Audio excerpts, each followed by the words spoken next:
one scenario from here, one scenario from here, and we will look at it. So the first thing, inshaAllah, that we will speak about is humbleness, humility, being humble. The idea of humbleness is we lower ourselves, meaning even as we are advised to walk in the earth as Muslims, we don't walk with our heads up. We don't walk with arrogance. Us as Muslims, we're supposed to walk humble. We walk in a moderate pace. We don't walk like we're better than other people, right? This is the concept of humbleness. And when it comes to the love of people, this is one of the means where if somebody is humble, Allah will open people's hearts to love you. This is one of the means of it. The Prophet ﷺ says, whenever someone is humble for the sake of Allah, not for the sake of anything else, Allah raises him in ranking. So what is this ranking? Like I said, it's Allah will open the hearts of people towards him when we are humble. For example, when we look at a dictator, the people who are around him, they obey him not because they love him, from their heart, but because they want some dunya, or they fear him. They want worldly desires, or he can do something for them, money, status. But for example, when you look at a scholar who has good character and is humble and is knowledgeable, the people love him for the sake of Allah. And when one is arrogant, this is a means for Allah to punish them with shame and humiliation in the dunya and in the akhirah. So, for this humbleness on the Prophet ﷺ, we're just going to look at a few examples. So it's a very simple khutbah, very easy. I hope we all can benefit. All we're going to do today is just look at different examples of the Prophet's life, just to look at his character. And so we begin with humbleness. I'm sure many of you know the story of the riding camel of Rasulullah ﷺ. It was named Al-Adwa. Please correct me if I'm mistaken. The name of one of the riding camels of the messenger was Al-Adwa. Okay? This is narrated by Anas. In races, this camel, no one can beat this camel. This camel of the Prophet ﷺ. It would always go first place. But in one instance, a Bedouin man came and his camel raced Al-Adwa. And the Bedouin's camel, it won. And the people were very struck. They were very sad, Al-Adwa's been beaten. The riding camel of Messenger Allah ﷺ has been beaten. And the people were very sad, upset, starstruck at this camel losing. But what did the Prophet reply ﷺ?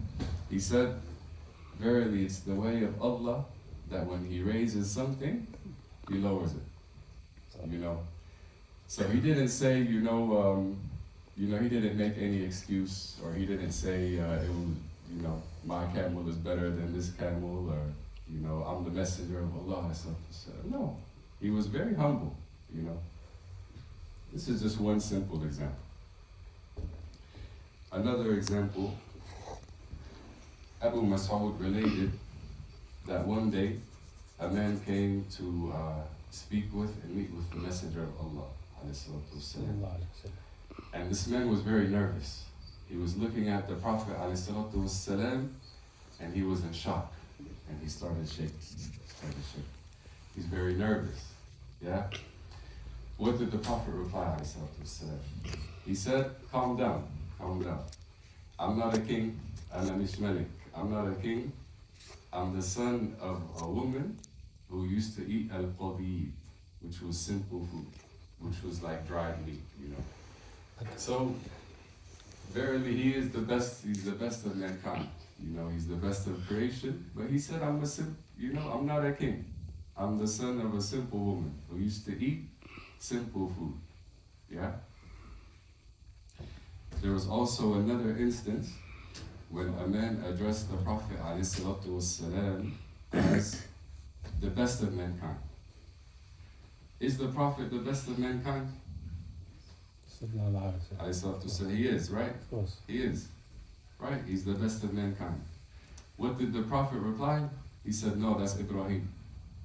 But he was the best of mankind. On another instance, the Prophet said, ﷺ, no one should say, I am better than Yunus ibn Mata, which was the ashab, the companion of the well. Right? So look how humble the Prophet is. He really was the best of mankind and the best of the messengers.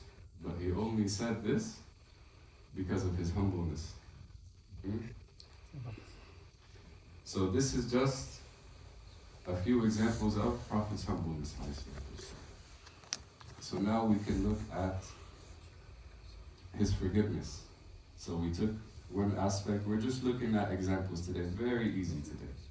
We looked at his humbleness, now let's look at his forgiveness. Specifically, his forgiveness to people who wronged him. Narrated by Jabir ibn Abdullah, he described that he was going with the Prophet ﷺ on an expedition. Okay, so they were going on military expedition. And they met, I want you to imagine, it's south, the deserts of Arabia is very hot. The sand is very hot. The sun is right in your face, you're walking. So they met up in an area that had very big trees, large shajarat. Okay, big trees, that's thorny trees. But these trees, they weren't in one space. These trees were spread apart. So maybe one tree over here, one tree over here, one tree over here, but they were all spread apart. So they decided to take shade under this tree due to the heat of the area. Because the trees were spread apart, everybody took one person, one tree. Okay, one companion, one tree, one companion, one tree. And they were far away, spread apart. So the Messenger of Allah ﷺ, he was by himself under the shade of the tree, and he hung his sword on one of his trees, and then he went to take a nap. Okay? As the Prophet woke up from the nap, he found someone over him ready to kill him, ready to assassinate him. And the person above him, he said, who will protect you from me? The Prophet said, Allah. He again said, this time he was shaking now, he was nervous. He said, who will protect you from me? And the Prophet ﷺ said, Allah. At this point, he returned the sword to the sheath, and now he's sitting in front of the Messenger of Allah. And now the Messenger has the upper hand. Brothers, if this was me, if this was anyone else, I know what I'm going to do. This man, he just tried to kill me, But what did the Messenger do? He forgave him. He forgave him. What a forgiving leader, even as the people who wronged him, look how forgiving he was. In response to this, the man who was ready, the would-be assassin, he became Muslim. Ashhadu an la ilaha illallah, ashhadu anna Muhammad Rasulullah. And by this man, many other people became Muslim. Something we need to understand too is like, even Ibn Qayyim rahimullah, he said the best da'wah is character. The best da'wah is character. Just by us being humble, forgiving, patient, this can let other people become Muslim just by who we are. Very simple, very easy. So this is one aspect of his forgiveness. So let's look at another example. There was a Jewish man in the time of the Messenger ﷺ. His name was Zaid ibn Sa'ana. Zaid ibn Sana or Sa'ana. This Jewish man, he was like a scholar, Jewish scholar, He was a rabbi, very well respected amongst the Jewish community. So one day, the Prophet of Allah والسلام, was sitting with Umar ibn Khattab. Okay, we know Umar ibn Khattab, right? You guys know, strong Muslim, Umar ibn Khattab, right? So this Jewish man, he approached them and he grabbed the Prophet's shirt. Okay, he was very aggressive, Jewish man. You know, if a Jewish person came to us today and grabbed your shirt, what are you gonna do? I know what I'm gonna do. You know. Okay. So Umar ibn Khattab, he was like the narration reports. His eyes was swirling like planets. Umar ibn Khattab was very mad. Okay. And the Jewish man, he was grabbing his shirt. He was demanding repayment of a loan. He said, "Verily, the sons of Abdul Muttalib, you guys don't pay back your loans," is what this Jewish man was saying. Was what Za'ad was saying. Umar ibn Khattab was very mad, and he said, "Am I seeing what you're doing to the Messenger of Allah correctly? Am I hearing what you're doing to the Messenger of Allah correctly? Verily, if it wasn't for the consequence of my actions, I would put my sword right to your head," is what Umar ibn Khattab said. But what did the Messenger ﷺ say? He said, and he was smiling, ﷺ, you know, he said, "Umar, we needed a better reaction from you. We needed you to tell me to pay him back in a good manner, and we needed you to tell Za'ad to request the money in a good manner." He said, "Go with Za'ad and pay him back his due, and on top of that, give him 20 handfuls more."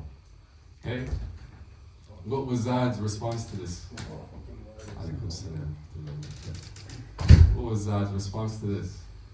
أشهد أن لا إله إلا الله أشهد أن محمدا رسول الله. As a matter of fact, Za'ad, later on, he speaks about this incident that he didn't mean what he was doing. He mentioned that in his books, there's awaited prophets who will have 2 specific qualities. And he was testing these qualities. He had to test them in person. One of these qualities was his mercy precedes his anger. So when in times of ignorance, his mercy is above his anger. This is one. The second quality was that when someone foolish approaches him, he just is more merciful. Okay? So he tested these qualities himself, and he found that, this is indeed the awaited prophet in their books. And he said, like I said, "Shadu an la ilaha illallah, shadu anna Muhammadan Rasulullah." And Za'ad, he later on accompanied the Prophet in many expeditions. So he accompanied him in the famous Tabuk expedition. So look how forgiving the Prophet was, even to people who wronged him. Look how forgiving he was.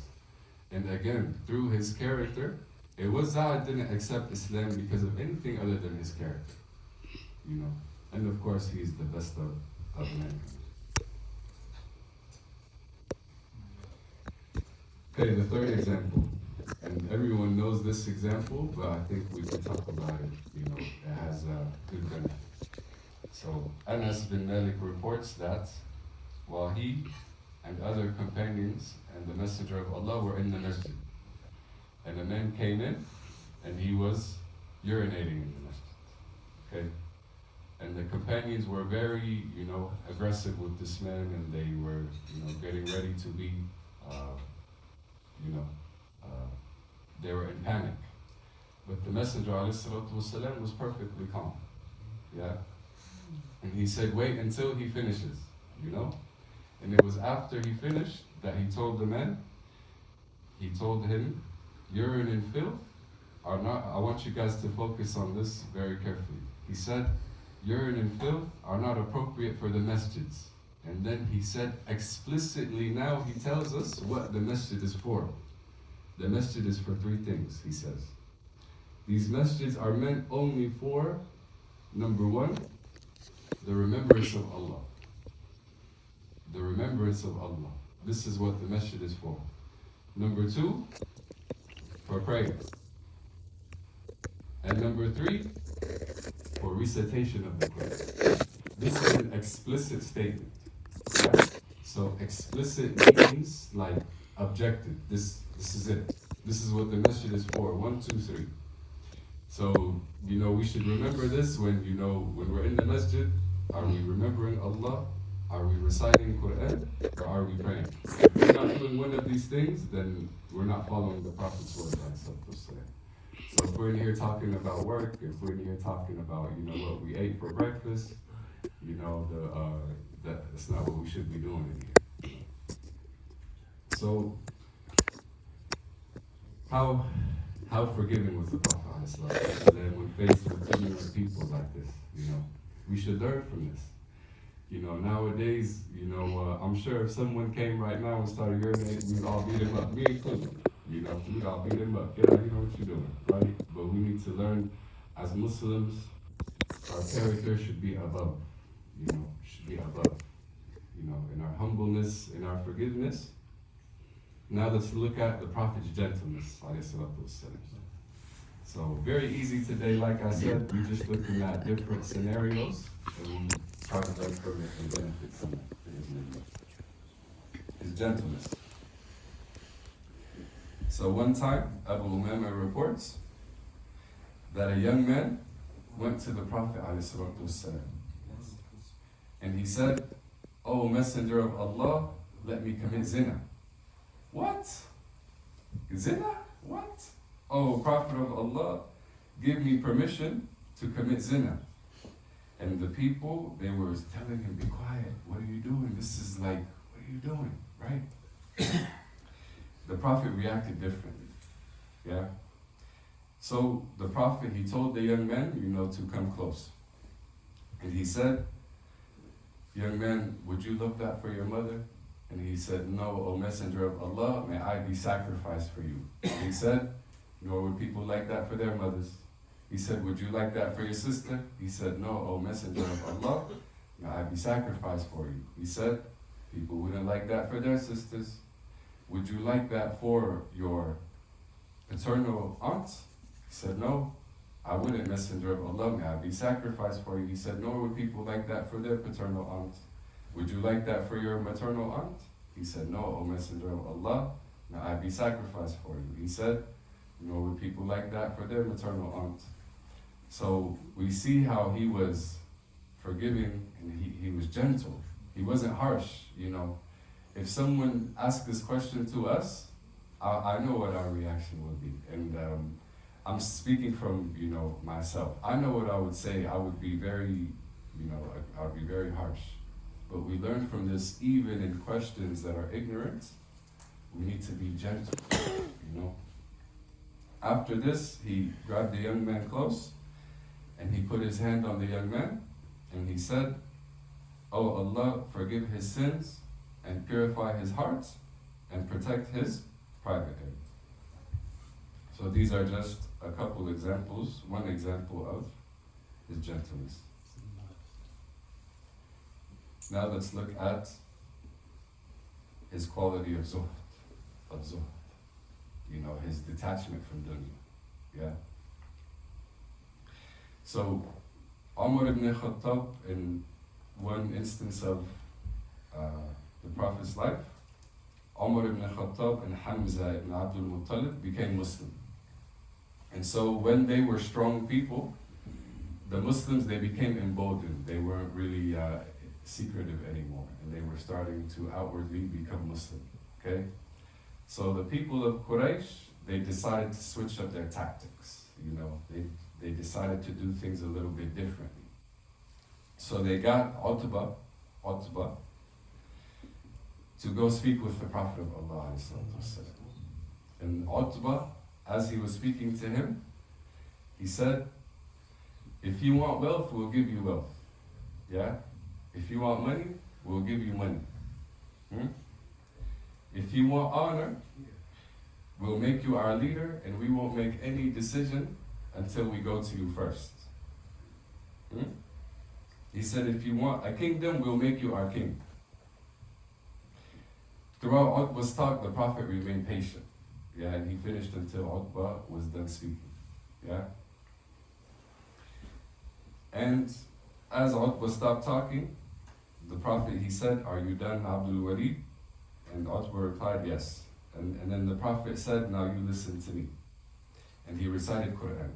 He was specifically Quran chapter 41, verses 1 through 5. When the Prophet finished reading this, Utbah stood up, and he was very scared. The khushu'ah hit Utbah. He was very scared. He was panic struck Utbah. And he placed his hand on the Prophet's mouth. He said, "I ask you by Allah and by our family to stop." And then he turned around and he started running. SubhanAllah. He was very scared. It just shows the power of the Quran, Utbah was very terrified that he suggested to Quraysh that they leave Muhammad ﷺ alone. Also in another instance, the Prophet said, "If I were given the sun in my right hand and the moon in my left, I would never stop preaching Tawheed. I would never stop preaching Islam." So, Prophet ﷺ, he wasn't fazed by money, he wasn't fazed by kingdom, he wasn't fazed by honor. Look at his detachment, These things didn't matter to him, ﷺ. Not that they didn't matter, but that he wasn't attached, And the message of Islam and Tawheed, it preceded all of these worldly motives. And I mention this always in the da'wah. If, for example, someone was lying, or if he was not a real messenger, these are the reasons why they would be doing so. But the Prophet, he didn't accept. He didn't want money. He didn't want honor. He didn't want kingdom. So in another instance, we see Umar ibn Khattab, he went to the Prophet's house, ﷺ, and he realized that the Prophet, he lived in a very, small room. Maybe, Allahu A'lam, maybe the size of this, or maybe even half the size of this room over here. And Umar ibn Khattab, he noticed that the messenger would sleep on a very simple mattress. It was made of straw, made of like sticks, made of hay. And he noticed that this straw, it left marks on the Prophet's body, ﷺ. So Umar ibn Khattab, very strong, as we know, strong man, Umar, right? Umar, he started to cry. Who could imagine Umar ibn Khattab crying, right? And the Prophet, he said, ﷺ, "Umar, why are you crying?" And Umar, he said in response, "I think of the kings like Chosroes and Caesar, who were the kings at the time, I believe the Roman and the Persian kings, sitting on thrones of dahab, thrones karesi dahab, thrones of gold. But you're the messenger of Allah, ﷺ, and you're laying on this mattress." So look what the Prophet, he said in response, ﷺ.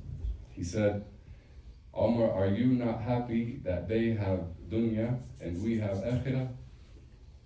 So going back to the Zuhd, Prophet ﷺ, he slept on a very simple mattress. He didn't have much. Even towards the end of his life, ﷺ, he didn't have much, ﷺ. So we talked about his humbleness. We saw a couple instances of humbleness. We looked at his forgiveness. We looked at his gentleness, right? These are all aspects of character. Character, you're humble, you're gentle, you're forgiving. Now let's look at some aspects of his patience. So this is, I know all of you know the story of Ta'if, right? The 10th year of Prophet ﷺ's life, he was facing much persecution, So he decided to go travel to Ta'if to spread the message of Tawheed. And he went to the leaders, but the leaders were very dismissive of him, the leaders of Ta'if. And he even went to them individually. Not only were they dismissive, but they were very rude as well. And they all said, leave, this land of Ta'if, right? And as he was leaving, the leaders of Ta'if, they said they got 2 rows, so you imagine 2 rows of children and the foolish people of the town to throw stones at the Prophet ﷺ.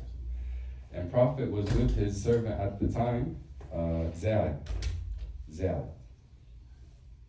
bin Haitha. And Za'ad, he was trying his best to protect the Messenger of Allah, shielding him as they're throwing stones at him. He, to the point where Za'ad's skull got fractured, Za'ad's skull. So, as they were leaving Ta'if, the Prophet's ankles were cut open, and there was blood in his shoes. The Prophet ﷺ, his shoes were soaked with blood. And after this instance, Allah sent down Angel Jibreel and the Angel of Mountains. And there's different narrations as to which one exactly, or maybe Angel Jibreel came and he presented the Angel of the Mountains. Allah knows best. And they gave the Prophet an ultimatum to destroy the city of Ta'if and the city of city of Ta'if were also Ta'if and Mecca together, Al-Ashqabain. And the Prophet refused, alayhi salatu wassalam. He was just humiliated, shamed, given insults, given names, but he refused, and he said he hopes that one day maybe their generation after them will be Muslims. So look at the Prophet's patience, alayhi salatu wassalam. So this is one example of his patience. In another example, Abdullah bin Amr narrates that the Messenger of Allah was at Hajj in the Kaaba, which is a famous location near the Kaaba, very popular location. Uqba ibn Abu Mu'ayt, he approached him and he held his shoulder and he wrapped his shirt around the Prophet's neck. So he was choking the Prophet ﷺ. And Abu Bakr, he hurried to him and he held Uqba by his shoulder and he pushed him away. And Abu Bakr recited chapter 40, verse 28. Would you kill a man because he says, my Lord is Allah, and he has come to you with clear signs from your Lord? So look at, he faced, he was being choked, he was, stones were thrown at him, his ankles were bleeding, and he faced many persecution during his time, but look how patient he was. And this is the point of this, is we're looking at his patience. In another narration, another example now, Abu Jahl was with his companions of Quraysh, Abu Jahl, and he said to his companions, when Muhammad sallallahu alayhi wasallam, when he prays, does he put his head on the floor and make sujood? And they said yes. And Abu Jahl said, and he swore by his false idols, if I see him doing that, if he sees the Prophet making sujood, what's he gonna do is what he said. He's gonna put his foot on his neck. Na'udhu billah. Astaghfirullah. How disrespect. This is the best, the best of creation, the best of mankind. Look how disrespectful and mischievous Abu Jahl is. Okay? And then soon after that, he saw the Prophet ﷺ making sujood. And Abu Jahl, so the Prophet's making sujood, and Abu Jahl is approaching him to put his foot on his neck. And then what happened? Abu Jahl, he started running away. And he said, and he was very scared, Abu Jahl. He was very scared. And he said that what he saw between him, as he was approaching the Prophet, was he saw fire, and he saw terror, and the wings of angels, and he saw wings, right? And then the Prophet ﷺ, he narrates later on what happened. He said, had he come near me, the angels would have snatched him limb by limb. SubhanAllah. So the angels were there protecting the Messenger of Allah. Almost done. It's very simple, short khutbah today. And as I said, we're just looking at some aspects of the character of the Messenger. And I hope that we're benefiting from this. Inshallah, just a couple more examples, inshallah. So Ibn Mas'ud narrates now that the Messenger of Allah was standing up, praying beside the Kaaba. And the Quraysh were together and they were looking at him and they were like making fun of him. Like, look at this man who is praying just for show, just to show off, And then one of them, they made a suggestion. They said, which of you will go to the jazur, which is a camel that's ready to be slaughtered? Which one of you will go to jazur and get the inside of the camel, like its entrails and its remains, and then wait until he makes sujood and we throw it on his back, And so one of them, they left to do this, and then as the Messenger of Allah was making sujood, they put it on his shoulders. Astaghfirullah. So the Prophet, he remained in sujood with camel's guts on his back. Yeah? And he stayed fixed, he stayed there in sujood position with all of this nasty stuff on his back. And then Fatima, who was still a child, she came towards the masjid and she removed all of this stuff from the Prophet's back. And the Prophet, he finished his prayer, he said, "Oh Allah, destroy the infidels of Quraysh. Oh Allah, destroy the infidels of Quraysh. Oh Allah, destroy the infidels of Quraysh." And he mentioned specific names. Amrun ibn Hisham, Utbah ibn Rabi'ah, Shaybah ibn Rabi'ah, Al-Walid ibn Utbah, Umayyah ibn Khalaf, and Uqbah ibn Abi Mu'ayt. Ibn Mas'ud, he relates, subhanAllah, and how powerful the dua is of the Messenger. Ibn Mas'ud says, by Allah, I saw them all, each of them struck dead on the day of death.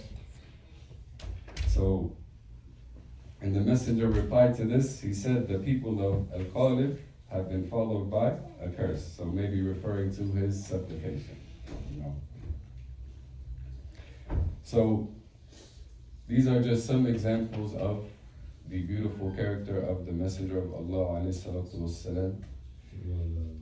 As we said in the beginning, وَإِنَّكَ لَعَلَى خُلُقٍ عَظِيمٍ. 4 words, 1 ayah. But look how much benefit it has to us. Just to review, the Prophet was humble. And we need to learn and be humble like him. The Prophet was patient. As we've seen how patient he was when faced with people of ignorance or people of disrespect. The Prophet ﷺ, he was forgiving. The Prophet ﷺ had zuhd. So we should learn from this, and inshallah, I pray all of us have the ability to emulate his character, and that we learn from it and we understand the importance of character. Also, Malik reports, the Messenger of Allah sallallahu alayhi wasallam said, I have been sent to perfect good character. I have been sent to perfect good character. And as I mentioned before, brothers, this is like the best means of da'wah, is by just having good character. Many people will wonder, why is this person so nice? Why is he so patient? Why is he so forgiving? And as we've seen, like with the Jewish man, with the man ready to assassinate the Prophet ﷺ, they became Muslims because of his character. So, this was the short khutbah I had for you guys today. I don't want to take up much of your time. I know people getting sleepy and getting bored, so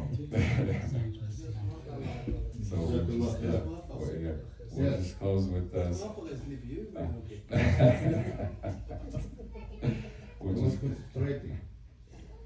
He listening, he's a brother, Father.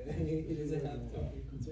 I'll just close with one dua and I'll let you guys go. سبحانك اللهم بحمدك أشهد أن لا إله إلا أنت أستغفرك وأتوب إليك. جزاك الله خير, brothers. Thank you very much. جزاك الله خير.